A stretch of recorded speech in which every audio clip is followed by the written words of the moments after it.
Okay, everyone, welcome to Working Dragon Mystic and our roundtable cryptid chat. Tonight we're going to be discussing Jade's favorite cryptid, and one that I've actually had the opportunity to investigate several times personally myself. So with that said, Jade, would you like to tell us what we're talking about tonight? We are talking about, actually, in our house we call him Chewy, but the Chupacabra, also Indeed. known as the goat sucker. Yes, in fact. Yeah, it surprises me. A lot of people don't realize chupacabra literally means goat sucker. hmm hmm Um, so this is one. Um, Me and you were talking a little bit before we went live here on it a bit, and for all the hmm time I've spent chasing this thing, hearing reports of it, hearing stories. The first time I encountered it was 95, 98-ish is when I first heard about it. hmm But I did not know the legends, the myths, the sightings started around 95 also. hmm I was actually under the impression, like most cryptids and urban myths you hear about, I just assumed it went further back. Yeah. Um, so for me, that was pretty cool and interesting So yeah, because, the Chupacabra is definitely a younger or newer-ish cryptid compared to yes, several others. yes, which actually fascinates me. Um, hmm but at the same time, from the scientific standpoint, we'll get into it. It also kind of throws a few zingers at other cryptids for different reasons. hmm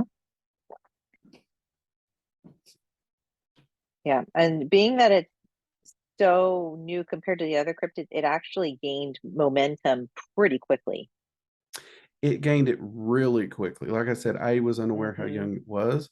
Now, granted, in Yeah. the 90s, when I was hearing about it the first time, wasn't when I was out there investigating. It wasn't until somewhere after 2000 I got a chance to do some investigations on it. So there was a little bit of a gap there. Yeah. Not a huge gap, Um, but first off, we should say that originally the legend started in Puerto Rico, wasn't it? hmm Yep. Puerto Rico. Yep. In which case, the sightings and the farm animals that were being killed pretty much followed a line straight across the island. hmm And then here, then through Mexico, up into Texas and stuff like that, sightings started to be had more and more frequently. hmm And the MO was the same, which is important because hmm technically, if you look at these myths, we have two very distinctly different descriptions. Yes. And one of the, are you talking about the description of the chupacabra? Yes, of the Yeah. chupacabra. So the first one, which is a weird combination if you really think about it, people are describing it as a large reptilian creature that stands almost kangarooish. Yep. That some people say they saw it with red eyes, some people said they saw it with black eyes, but it was like scaly, has like a line of spines that go down its back. Um, that was the first description, and some say it's about the size of a small bear. Yeah. Even up to I And think I've heard six then, foot tall in some cases. yeah, and then the other description was more of like a canine, more like a they described it as a canine that you would see that has like a severe case of mange. Yep. hmm A hairless canine, usually, Mm-hmm. with tough, leathery skin, Mm-hmm. often compared to an elephant. Yeah. Skin, not Um, size. the chupacabra I grew up knowing was more of the canine variation. Um, with the mange look and stuff like that. But I mean, I came to know the chupacabra as a child. because my sister and I, we would always go play out at night. My parents would always say that the chupacabra would go suck our blood if we stayed out too late. And when we got a little older, we got smart and actually researched the chupacabra, and then we would talk back and say, "Hey, it's a goat sucker. It only sucks blood out of animals." And they're like, "Theory, you are an animal. Humans are animals. You have blood. The chupacabra will get you if you're not paying attention." Mm-hmm. So we were always told to fear that if we stayed out too late, the chupacabra would come get us. You gotta love So that's those why it's been urban myths that, ingrained. yeah, parents use those urban myths to get you inside. You gotta Mm-hmm. love it. So, and it just turned into like this fascination of the creature. I mean, because you look at how these animal attacks happen, it's like, holy cow, this thing's like a vampire beast thing, because the the reports say that there's like either 2 or 3 puncture holes, and all that remains of the animal is an uneaten corpse, and there was Mhm. no blood left in them. Which, see, that was one of the things that originally got my interest. Mm-hmm. Because how so many people recount their findings, what they're actually finding and stuff. And you know me, I'm the skeptic by nature. Mm-hmm. And growing up and seeing so many different oddities happen around the farm, I could one or two oddities can be explained away pretty easily, but when you have this large en masse MO Mm-hmm. over and over, that's not a oddity. Though it's an oddity, it's a large en masse oddity. It's not isolated. Mm-hmm. Um, so that was one of the things that really drew my attention to it. Mm-hmm. One of my buddies, though, his attention was drawn by the drastic differences in the description. We have a bipedal Mm-hmm. alien over here and a canine like critter over here. And luckily, he was from Texas natively. So he was Mm. able to put in the phone calls to ranchers and farmers, um, get us access to some of those areas. Mm-hmm. Um, but let's do focus on those attacks first, because this Mm-hmm. is the one of the first cornerstones of the chupacabra. Mm-hmm. It's the calling card, because Yeah. ultimately, outside the two rough descriptions we've gotten, no one really knows what a chupacabra is other than that's its MO. Mm-hmm. Um,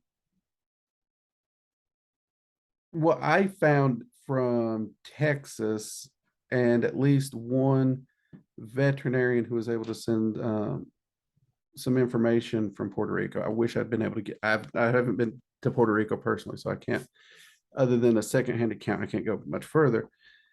Um, Turns out it is actually very, very common for a canine to go for the throat and shake. Well, believe it or not, when they bite Mm-hmm. and hold, they're more going for a crush. So you'll get the puncture Mm-hmm. wounds, but you won't get the bleeding, because when they're shaking, basically centrifugal force pulls the blood backward. Mm-hmm. And what the vets found when they examined the animals that they got to examine that weren't burned or buried beforehand, um, they had blood in them. Oh. They weren't drained, but there was no blood at the scene because of the way the attacks would happen. Mm-hmm. Um, so that was the veterinarian's explanation for the attacks. Which, okay, I get that. That makes total sense. I get it. I've seen a dog Mm-hmm. attack, I've seen it shake, and never thought about it. But really, in most cases, like with a chicken, there's very little Mm-hmm. blood, if Oh any. yeah. The part that surprised me was, and I've never seen a dog go into a chicken coop and just shake the bejesus out of the whole coop. Mm-hmm. But to be fair, usually living on a farm, you get the dog out of there before that happens. So Yeah. that I can't say I've ever also just let a dog go ham and see what would happen. So there is that. Yeah. And then there's some people that try to say that instead of it being like a chupacabra attack, it was more like a coyote Mhm. attack Yeah. or other wild predators like that that would do so, those types of things. It's just trying to take into consideration those predators' natural hunting styles too. Right.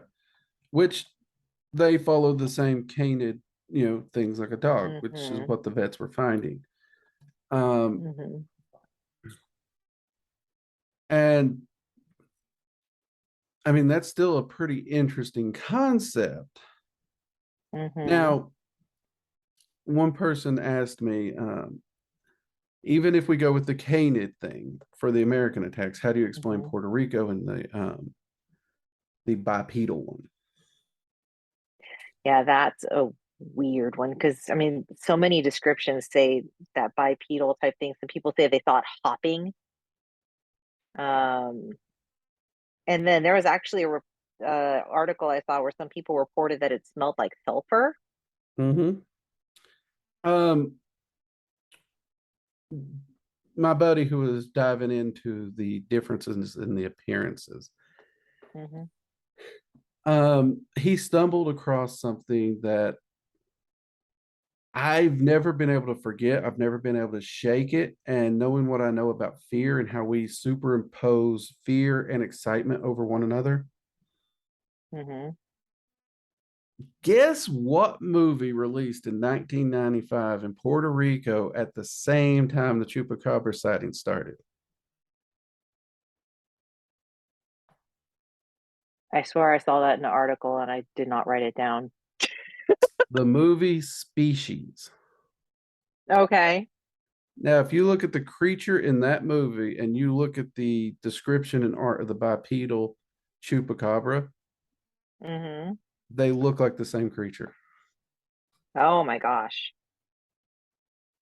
One's artistically more, I guess, attractive by design due to the movie, but ultimately, Yeah. um, so there's a good chunk of thought process that the possible sighting or description could be based on that.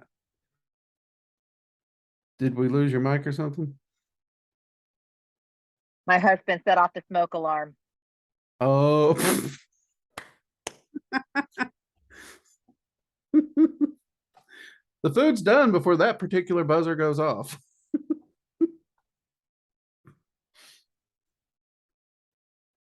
So sorry, I muted myself so that way the smoke alarm beeps didn't penetrate through the We microphone. all appreciate it. We really do. That's great though. That is great. But then aside from the Puerto Rico and the US, I don't know if you saw, but there was also some similar reports that came out of Russia, the Philippines, even all the way down to Chile Yeah. of similar type of farm animal attack. Yeah. Actually, I think if my geography sucks, especially when I'm this tired, but I think as far as the Americas, it goes from Puerto Rico to Chile up through Mexico and then into Texas. Hmm. So it travels that whole South American thing, migrating Hmm. upward, report Hmm. wise. Um, which if I mean, unless we actually get out and start time stamping reports in order, Hmm. we couldn't determine if it was a perfect migration or not. But True. people call it that. The problem is how accurate is that line of data? Yeah. But you are correct. They have been seen in Russia and other places as well, or reported, or the same kind of attacks. Now, I Hmm. can say from the time I spent in Texas looking for this critter. We spent a lot of time out there. We've checked out a lot of farms. We did get to see a few chicken pens tore up. And we did have a vet that worked with my buddy's dad on his ranch. So he was able to confirm that the chickens did have blood, but were not bleeding on the ground, which was really cool from a physiological perspective in my mind. But there was no doubt that we had chickens that showed what looked like puncture marks. Um, and we got to see plenty of people with pictures on trail cameras, cameras themselves that they took in the yard. And we saw a consistent creature. Definitely canine, definitely hairy or hairless. Definitely skin that looked rough, tough, or calloused. Looked really creepy. I mean, if that thing ran out at me in the woods, I'd freak. Let's just be honest. We did a few overnights. I can say 2 or 3 times we saw something running, but we can't confirm that it was indeed the creature we're seeing photos of. Let's just call it the Chupacabra. We can't say that that's what it was. We did get to interview some of the people who's supposedly killed one and had the body and all that. One person had a skeleton, not really very good because people cobble together skeletons. And of the skeleton we saw, the head very much resembled a canine of some kind. The teeth were larger than a coyote. So,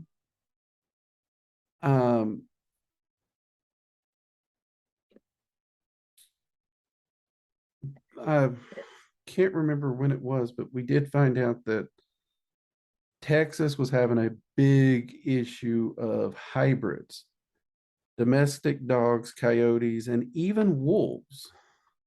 Yeah. Which could create this, and then you add in the mange or something like that to make it go hairless. Or it could have a possible crossbreed with like a Mexican solo dog, which is already naturally a hairless dog. It is. You can't overlook that one too, especially since supposedly the migration pattern passed right on through there. So, I mean, there is a possibility that some of these attacks and descriptions could go along with that type of dog. Exactly. Especially like a wild one who hasn't been domesticated and is in that hunting nature. Exactly. And feral dogs are nothing new. Especially along that southern border area in the US. People have dogs. Sometimes the dog runs away and just starts living wild. Then you got the crappy people who get rid of their dog. I don't like those people. But that said, though, I would also like to put on the table before I just start shooting down all the Chupacabra ideals. There is the potential that there is still possibly a canid that we haven't identified, or we are starting to see a evolutionary mutation of one possibly. That feels a little less likely because mutations take a very long time. And with as many sightings that we're seeing, it seems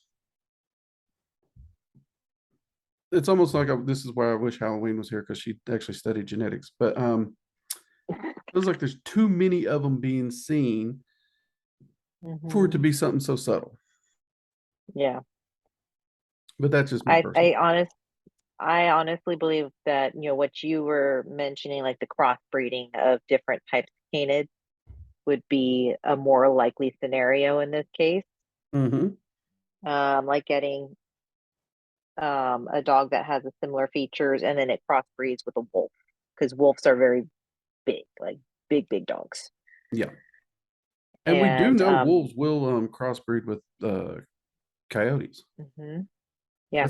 There's actually people in my area that have crossbred wolves with dogs. There you go. So So, not necessarily the smartest thing to do because they still have that wild nature to them, but oh, definitely. Yeah. Not smart. Um, but the interesting thing with this is when both people's like, well, you're just the skeptic, you're trying to disprove the chupacabra. Actually, I would argue I'm proving the existence of this creature mhm, because the entire chupacabra is based around the creature that is attacking these farm animals. That is mhm, kind of the clutch thing. So I'm actually, in my mind, I'm giving credibility to what is the chupacabra. mhm. Um, Especially since there is fairly good consistency across the different, aside from the visuals, yeah, just the aftermath. There is consistency of the aftermath. but the visual has actually become consistent since the original reports. Mhm, You actually rarely hear anything about the bipedal one anymore outside Hollywood because Hollywood likes the bipedal one. mhm, Um, and those are usually pretty lame, cheesy B-level movies or something. mhm, um, so that again kind of does bring back because you just had this initial burst of this, which unfortunately mhm, people could explain by what was popular at the theaters at the time. But as it, mhm, kept going and more proof and visuals started to be collected, we did slowly start to mhm. get a very quickly consistent description. Yeah. Um, and the reason I said chupacabra is kind of a zinger to other cryptids. We started by saying chupacabra is a very young cryptid. Mhm. Okay, the chupacabra is younger than I am. I'm older than the chupacabra. However, whenever we're discussing cryptids with skeptics, they always look at us and say, with all these sightings, why have we not found physical evidence? Why have we not found feces? Why have we not found food supplies? Why have we not found more physical evidence that we can put in a test tube? Mhm. Okay, let's look back to Bigfoot. Mhm. We have found DNA that we can't really identify too well, but very little for all the sightings. The best we got is the footprints. But with the chupacabra, and this is one of the things I find fascinating about it and why I loved it. And I really did enjoy my time out camping and investigating and chasing this thing. We've got bodies, we've got DNA, and not a body, we have bodies. Mhm. And now they have one that was supposedly caught live and was kept for about a week or That's new two. to me. No, oh, well, yeah. Um, it had been coming around, and the guy finally caught it in a trap. And his wife told him, "It's like you caught yourself a baby chupacabra." And when they showed the video of it, honestly, it looked like a chupacabra. It had no hair or anything. The vet did say it had mange, and it was a young canine. But they actually kept it for about 2 weeks, feeding it and everything until basically the skin condition got so bad they had to put it down. Um, Mhm. so we have physical evidence of these creatures, Mhm. and the teeth, when lined up, in some cases match the animals that have been killed. Mhm. So to me, that right there is awesome. I love it because though it's young, Chupacabra has actually said, look, you want to investigate cryptids, you want to learn about them. There is a process and you can find the evidence. Here's proof. Mhm. Um, but it is definitely a fascinating one. And it's pop culture. I don't think I ever realized how popular in pop culture Chupacabra was. Hmm. Until I started going back and rereading stuff to freshen up because it's been years since I was in Texas looking at this thing. And I remember back then you couldn't find anything on it other than like random articles and the, newspaper clippings off in the dark corners of the occult web, um, or some crazy drunk telling you a story. Great source of information. But Sometimes the best information comes from those conversations, though. it really does. Um, but now, especially with the internet growing the way it has, there is a massive pop culture that's popped up around this, just like there has around Bigfoot and Mothman. Actually, I would say Hmm. Chupacabra is more popular pop culture wise than Bigfoot, Yeah, absolutely. which I And really, what's crazy is that they even have like art projects in elementary schools on the Chupacabra. okay, that I did Where, not know. well, it's California. We Fair, fair. That's fair. Yeah, in elementary school, during like the Hispanic Heritage Month, there we would do art projects on the Chupacabra. Yeah, That is interesting that's stuff. that's actually something I like. I really do because I mean, I remember my elementary school, we talked about some urban myths and stuff around Halloween. Hmm. Um, and I grew up around the Cumberland Gap, Cumberland Falls, so all the haunted stories of accidents and um, Hmm. a bride throwing herself off Cumberland Falls, the like stuff like that. We would discuss these urban myths in history class. Interestingly, um, I always thought that was the coolest thing. I think that's when I really fell in love with Halloween, um, Hmm. as a holiday because it was that time when classes went from the ka-chunk, ka-chunk, ka-chunk normal to let's talk about this random thing about our town. Hmm. So I'm actually tickled to death to hear that you guys have Chupacabra projects because Yeah. part of me, I mean, we didn't have Chupacabra where I grew up. We had other issues, but we didn't have Chupacabra. Uh, um, so I mean that would have been cool for me. That really would have. Oh yeah, and even in high school, I forget what class I was in. It might have been a history class. We also had a project where we got to pick a cryptid Yeah. and do a presentation on it. Yep. Now, what would you say to people about the bipedal one? Should we just ignore it as a movie, paranoia? That's a tough one because being that the bipedal reports fall so closely now that I'm realizing the time frame to the movie release, it almost seems like a publicity stunt in a way. I hadn't considered that.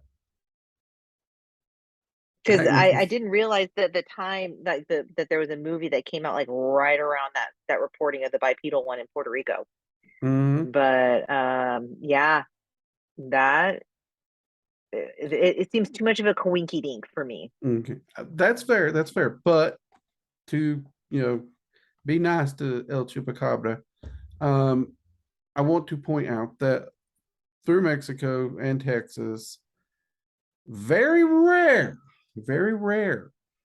Really doesn't seem to Mm. make the news when we're looking up Chupacabra, but very rare. The American Chupacabra is on two legs, Okay. but it's still a canid. Mm. Most reports reported as a canid, Right. So but we yeah, still don't there's. have the lizard critter two legs, but we Mm-hmm. do have a very rare two-legged canid in Mm-hmm. southeastern Texas. Now, I purposely asked you the question if we should just overlook that or not. And the Southeast Texas part for me is important. It's very Mm-hmm. important because you know what they have on the border of Southeast Texas? Never been out there, so I have no idea. They got bayous. Oh. So if you cross the border of Texas, you go into Louisiana. Mm-hmm. Now, I've spent a lot of time booting it through Louisiana chasing another canid. Okay. More specifically, the Rougarou, Mm-hmm. which deserves his own episode. So we're not going to go too deep, Mm-hmm. but it is a bipedal canid, usually more associated with a werewolf, and the attacks don't. This is where they separate for me fully. So Mm-hmm. if somebody was to ask me why can't a chupacabra be this, well, this thing rips and tears and shreds and just massacres, Mm-hmm. which is literally the opposite of the calling card of the chupacabra. Yeah. But you do have bipedal canid sightings. Mm-hmm. So I bring this up because my thought process is the reason we have these very, very, very rare bipedal canid sightings in the chupacabra area like Texas, there's nothing to Mm-hmm. stop, if this one exists, it wandering over for a short period and back. Yeah. But since they're both canids, if you don't know what this one is, which considering even Cajuns don't want to talk about the Rougarou, they don't even want to think about it. Um, Mm-hmm. it's not really well known. Um, so you could have an overlap of myths there. Very true. And being that the bayou is still so underexplored, there's Oh, very massively. likely that it's very likely that there are creatures out there that we have no idea exist. That's very probable. It is a truly Mm-hmm. unique ecosystem out there. Mm-hmm. So I mean, that's honestly that's one of the cryptids I would really like to do an episode on at some point. But I think that does give some credence to the potential of something possibly Mm-hmm. bipedal in Texas. Mm-hmm. Uh, but even if it's not a coyote or a hybrid with the mains, one thing I can say is there's Mm-hmm. too many pictures and bodies to say there's no Mm-hmm. chupacabra. Because if the chupacabra Yeah. is a hairless canid that attacks without leaving blood everywhere, that's what these things are doing. Um, Now, I did mention a vet. What I didn't have, what I would like to get and attempt to go back sometime, is someone who can actually test the DNA.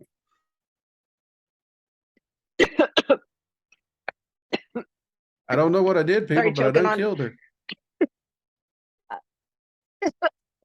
sorry, choking on air.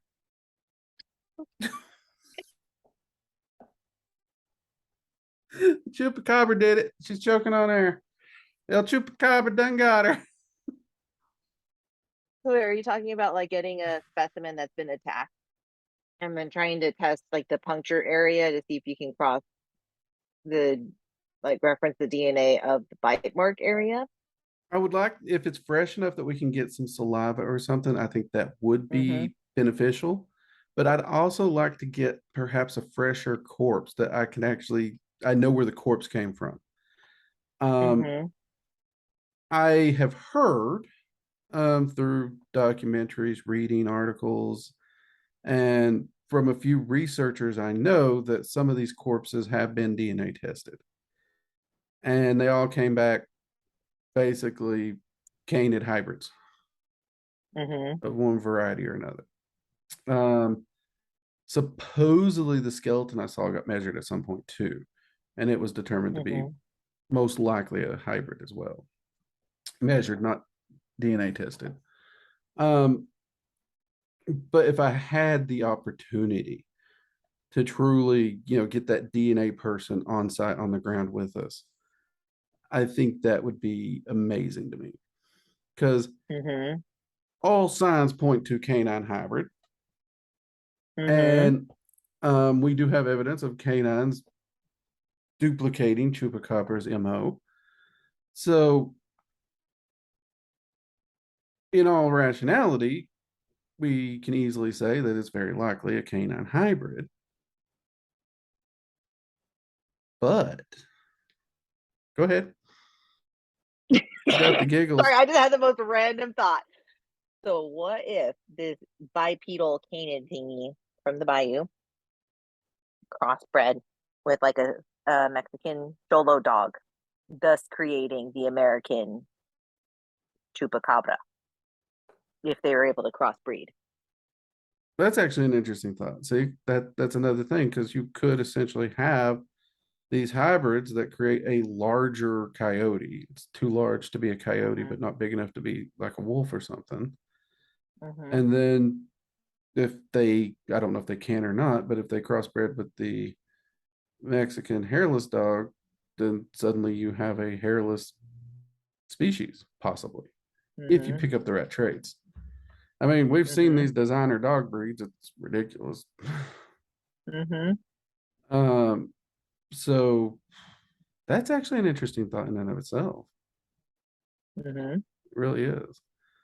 I will say this, if you are a rancher or a farmer that has livestock of any kind, and you live in one of these areas where these attacks and chupacabra sightings are seen, keep some trail cameras and preferably some kind of protection, pistol, rifle, varmint cannon, um, and protect your livestock. Because whether it's a dog, whether it's a wolf, whether it's a species we've not identified anything other than chupacabra, um, you need to watch your ranch.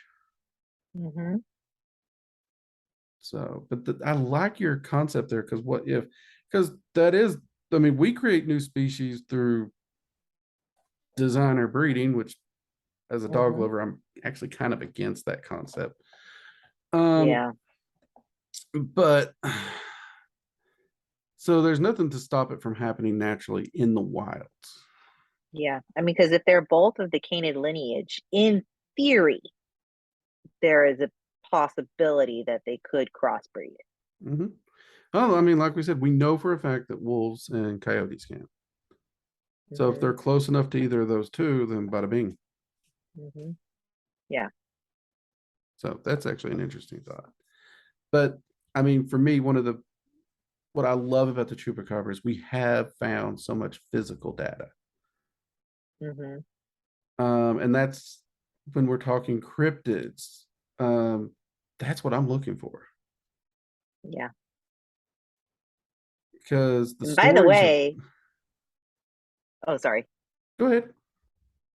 I was going to say, and by the way, if anybody has had accounts of the chupacabra, please do comment in the section or on the comments area because we'd love to hear your accounts of a chupacabra if Definitely, you had a run in definitely, with it. definitely. I was actually a little put off we didn't get better encounters during our investigations because we spent a Mm-hmm. lot of time in Texas um, over several years, and it just we didn't have as much luck as I'd hoped. Period. Though we still gathered more data in a very short time than we have on. I'll be honest. I think any other cryptid we've looked for. Mm-hmm. Period.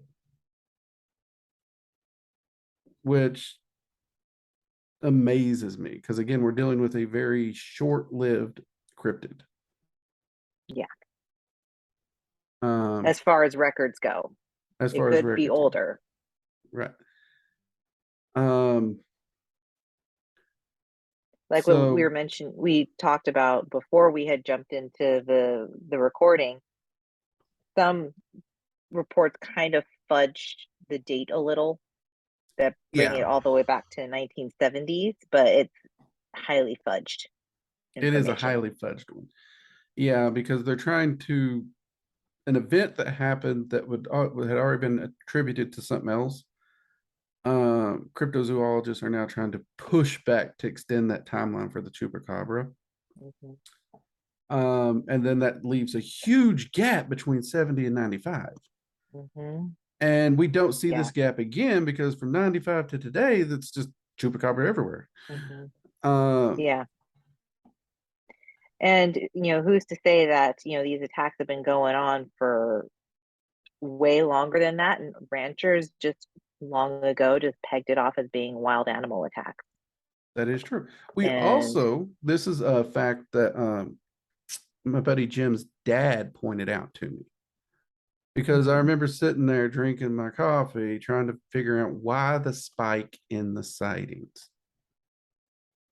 And me, young, dumb, I got it all figured out. And then along he comes and he's like, well, have you calculated the fact that communication is easier? He's like, we now have 3 and 4 phones in a Mhm. house, not one. He's like, hell, when you were a kid, probably everyone in your neighborhood didn't even have a phone. Mhm. He's like, so communication is at the drop of a dime now. And Yeah. he's like, ranchers don't talk to people. He's like, we Yeah. keep to ourselves. He's like, we don't even go to the doctor unless our wives make us. Um, which I actually know a lot of doctors that they'll tell you if a rancher takes himself to the doctor, drop what you're doing, that guy's dying. Mhm. um, but I hadn't considered it because I was young. Mhm. Communication was pretty standard as I grew up. Yeah. But if I thought back to my early childhood, Mhm. we always talked about going up to the big house, aka my grandfather's house, because that's pretty much where all the fancy stuff was if we wanted to make phone calls and stuff. And then there's you had to wait for the Mhm. right time to make the phone call, so it's cheaper. I mean, Oh yeah, and then good Lord, if you had to make an out of the area call, because that cost an arm and a leg to do. so he sent me crashing back to this point where I had experienced limited communications, Mhm. but I was still in a period of life and generation where communication was so much easier that it just never clicked. And I would honestly say I got to go with that old rancher's thoughts on this. I think if these sightings were happening, if these attacks were happening, it really going to come down to communication was just not as easy. Mhm. I agree 100% on that. And you know how you said it was just a wild animal attack, is probably what they thought. Okay. Mhm. Um, you can take the communication thing a little further because we as humans, we like to associate patterns. We look for patterns. Our brains look for them. So if you aren't having a large mass communication and interwebs and all this, you're going to look at what you know. You're going to call it what you know. And if an animal attack's an animal attack, until someone Mhm. tells you there is a chupacabra that has this specific attack pattern, you don't know to call it a chupacabra. Absolutely. I know a lot of really old Native American trackers that would tell stories of they knew how to track something, but they didn't know what to call a specific variant of a track because they Mhm. just never heard about it. But they could identify the variant Mhm. because they've seen the tracks. They just didn't know what other people called it. Yep. Um, so you have a valid point there on the chupacabra because Mhm. if you don't have a name to hang on it, it's just an animal attack. Mhm. For all we know, they could have just been like, "Oh, Bob was attacking again." Yeah. Probably thought it was a fox. I mean, how many of us saw the fox trying to get in the hen coop on Looney Tunes? I'll be Mm-hmm. honest. Um, when I walked up to the first hen coop we investigated, Mm-hmm. this sounds a little heartless, I'll admit, but my brain immediately snapped back to Looney Tunes because there's chickens dead, there's feathers everywhere, something broke. You even had the little hole the fox dug into the pen, Mm-hmm. just no blood. So to me, at first glance, it's an animal attack Mm-hmm. and reminiscent of Looney Tunes. Yep. So my brain could connect it to Looney Tunes, but had I not been there to research a chupacabra, I actually have to question if I would have thought anything was out of place.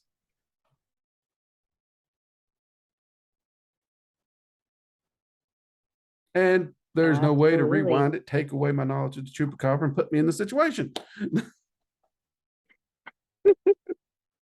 Unfortunately. So we do have to Yeah. evaluate that. So I'm actually curious because I've told you why I love chupacabra. Mm-hmm. You told me where you first heard about it, and you Mm-hmm. told me it became a fascination. My question is, why do you love it so much? Do you know? Because there's this weird thing. I grew up with this book called Bunnicula. I don't know if you remember reading that book as a kid. The bunny rabbit vampire that would suck all of the life force out of vegetables and they turn bone I white. did read that one. So I loved that book. I don't know why. I just was fascinated with that book. And then um going back to like my childhood where my parents would threaten us about staying out too late with the chupacabra. And I told you where my sister and I, we researched it and we realized that it was just a blood sucking animal. For Yeah. some reason, in a weird way, I connected with it because I loved this book about a bunny that would suck the life force out of vegetables. And then there's this actual creature out there that is known for blood sucking animals. I know it's kind of gory and I was a weird kid, but it was fascinating that there is this creature out there that just sucks blood out of animals. And it made a book seem realistic to me because there was a animal like thing that was vampire-ish that there's reports of that made I me get that. connect with. Yeah, and I don't know, it's a weird correlation, and I was a really weird kid and I was into that kind of creepy stuff, but Well, no, I mean, I say it it because I was mhm, uber young when I first saw Jaws, and mhm, everybody's like, oh my God, that must have terrified you. No, actually, I ended up studying sharks and marine biology. My mhm, fascination with the ocean came from seeing Jaws. Um, mhm, so I get it. I mhm. get it. For me, it was trying to understand the creature, Yeah. but I do get how you could take a book you love and then realize there's a real one. Mhm. So I get that. I really do. That's actually really cool. See, that's why I asked. I knew there had to be something behind it. Man, that is, I haven't heard of that book in wow. In fact, until Mhm. you described what was in it, I was like, the title sounds familiar, but I couldn't place it. Mhm. So, I think you're the first person I've ever heard reference that book. Oh, really? Yes, I cannot think of one other person in my life I've heard reference that book. Mhm. So that's pretty cool. All right. So, um, what is your actual opinion on Chupacabra? New creature, undiscovered creature, mutation, what? I believe that it's not a new creature that has been around for decades, well before the original reports. I It's would just agree with that. like what we were mentioning. It just hasn't been reported because, like what you mentioned, the communication issue that wasn't really a thing. I mean, communication wasn't a thing back then. A lot of the reports have some validity to it. It's just we don't know what type of a official creature it is. So yes, Chupacabra, I feel like is a real tangible creature. We just don't know exactly what the makeup is of it. Yeah. Um, I mean, so that's what I truly feel that it's just there's just too many similarities on too many reports for it to not be a real thing. Right. Now, I do think, me personally, this is me personally, I do think the forerunner for Chupacabra is a canid hybrid, whether it be wolf and Mhm. coyote or what. I do think that's the front runner. Um, the reason I am not ready and set to lock in and say we know what the Chupacabra is. And this is still my reason, and this is still why if I had the chance to go to Texas, hit the woods, do some camping and hunt, I'd do it. Because we have bodies. We've tested Mhm. those bodies. We have proof that those bodies are largely just standard canid hybrids like we'd expect, usually with the mains. What we don't have is that animal in that chicken coop. Yeah. But with technology nowadays, we have a better chance of getting actual legitimate evidence of its We existence. do. And I actually know several guys in Texas with chickens. Each of Mhm. them right now, by my advice, has trail cameras in their chicken coops. Um, Due to the fact that chickens move so much, it's kind of a difficult thing, but Mhm. something like that is what we're going to have to do because we got to put the animal in the chicken coop. I handle this Mhm. the same way you would handle murder forensics. Not only do you Mhm. have to have a suspect, you have to be able to put the weapon in the person's hand and you have to have motive. Mhm. So just because we have a suspect, a good suspect too, doesn't make it a guilty suspect. Yeah. Um, and so for those of you who aren't wanting to get on canid hybrid bandwagon and you're wanting it to be a new creature, a previously unknown or undiscovered creature, don't worry. I understand that thought process. And I'm with you to some extent because, like I said, I still want to put the creature in the chicken coop.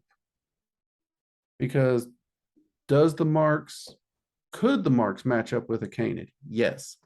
But that doesn't mean it is the canids that we found. It could still be an unknown one. Mhm. But it does seem that it is some variety of a canid, whether it's previously unknown or not. If that makes sense. Am I making sense? Absolutely.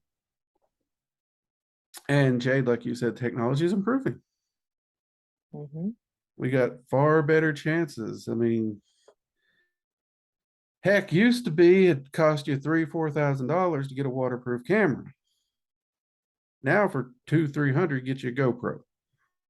Oh yeah, and GoPros can do fantastic things nowadays.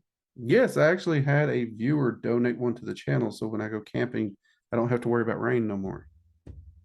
Mhm. So really cool. So I mean, it's amazing how much I've seen technology grow. So I think if we Absolutely. try, we can put the critter in the pen. Absolutely. And no, for those who's like, well, you mentioned they caught a live one. They did. They caught a live canid creature with the skin condition that again looks like the bodies we found. But they caught it in a trap that was not in the chicken coop. So technically, we still haven't put the creature in the pen. Yeah. And I think really before the Chupacabra comes to a definitive, we've closed the book on the Chupacabra. We know the Chupacabra. I think we have to do that. Absolutely.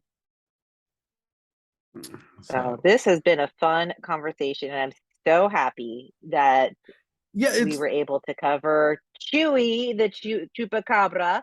Chewy the Chupacabra. Yeah, I actually remember it's like there's so short of information on Chupacabra. I was afraid we wouldn't fill the hour. We clearly did. Um, Mhm. though Chewy, the Chupacabra, you call him Chewy in the house. That just made me think of one final question I have got to ask before we go. I have to. I will not forgive myself if I don't ask this on air. Do you scare your son and daughter with the Chupacabra like your mom did you? That is in my back pocket, ready to use if I need to. I haven't yet because the opportunity hasn't presented itself, but I have it ready. Yeah, your boy's pretty into video games, so it's not too hard to get him in the house. But Yeah. you okay, but you got it in the back pocket ready to go. Uh-huh. Oh, Okay. I am pulling out all the stops with the stuff I grew up with that I was tormented with. Oh, I am using that as ammo with my kids. You know, I don't even begrudge my parents. I really don't because I was an out and out heathen and they had to control me somehow. Mhm. And like this generation timeouts, that wouldn't have worked on me. It's like, are you thinking Mhm. about what you did? Oh yeah, I'm thinking about it and thinking of how not to get caught next time. That would have been me. Mhm. Yeah. You can't. I had to Yeah, get my and butt we back. really don't have a big backyard here, and so my son really doesn't play out in the Rome. backyard, roam like the backyard I grew up in. There was like these corners that I can go hide into. There was these giant eucalyptus trees that created so much places for me to hide in. So that's part of the reason why my parents Oh yeah. always used that as.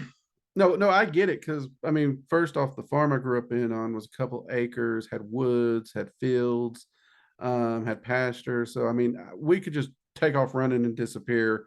My parents wouldn't see us Mhm. all day. But we knew when the sun goes down and that porch light comes on, you better be in the Mhm. house. And then when my mom moved from there and we started moving more urban, we still had that mentality of get out and play. My mom did not want us in the house, and I don't blame her again. But we'd be two, three neighborhoods over. She didn't know where we were, but we knew when the street lights come on, you better be home. And Mhm. every group of kids I played with had that one parent that could whistle so loud it would carry four neighborhoods. Yeah. And it didn't matter whose kid you were. You heard that whistle, you knew what time it was, you went home. So hats off to the parents to our generation because um, our generation was raised by we called the weak pretty easy because we did stupid stuff and they just didn't survive. It was that simple. Mhm. Not Oh sure the yeah. smart ones did survive, but hey, we're here somehow. We survived childhood. Mm-hmm. So May have yeah, tried to play hide and seek and ran through a rose bush to hide from my sister. yeah. Turned out fine. Actually, yeah, that makes me think my mom found out about my interest in cryptids and paranormal and me actually doing investigations. You know what her first response was? Hmm. That makes sense. And I was like, really? How? She's like, you used to camp in the graveyard and play hide and seek in the graveyard. She's like, all you're doing now is the adult version. I love that. I was like, you're not wrong. Hmm. It still creeps her out when I talk about what I do. She's like, nope, that's enough. Don't want nightmares. Oh my gosh. All right. All I think we right. will get ready to wrap up. We definitely had fun with this one. Yeah. I really don't know which one we should do next time. Um, so we'll have to do a surprise for that one for sure. Um, but Jade, thank you. This was a lot of fun. I'm glad you actually suggested the Chupacabra Hmm. because it got me to go back through some of my old notes and actually learned a few new things about it that I was so hyper focused on the initial creature itself that I missed as far as its history. And even here tonight, you taught me a few things. So that was pretty cool. Thank you for that. Um, it's actually really cool to hear it as a family tale Mm-hmm. I don't know. There's just something heartwarming, even if it's used to scare you into the house. I'm weird like that. What can I say? But I love Mm-hmm. that concept. I love it, and the fact that it's passed down to where you have it in your back pocket if you need it. Mm-hmm. So that's really cool. Um, so yeah. Anything you want to say before we get going? No, this has been a blast. It has. All right. Well, with that, we will get going. If you enjoy this style of content and you like watching us set off smoke detectors and whatnots, and hearing us talk about cryptids on other occult topics, be sure to hit the subscribe button and turn on notifications so you're notified anytime we do another roundtable video. Also, check us out at workingdragonmystic.com. We do have online courses and merch, including the little coffee cup I'm drinking out of here tonight. And someone asked if we're going to do cryptid coffee cups. Ooh. So Jade is actually the person that can draw. I can't draw a stick figure. So if we do, I may have to bug her. Maybe. Okay. Um, we're not promising anything. We'll see what we can do. So everyone, it is currently October 3rd, which means it is Halloween season. So have a wonderful, wonderful October and Halloween, and we will see you next time for Roundtable. Take care and good night. Bye-bye. Bye.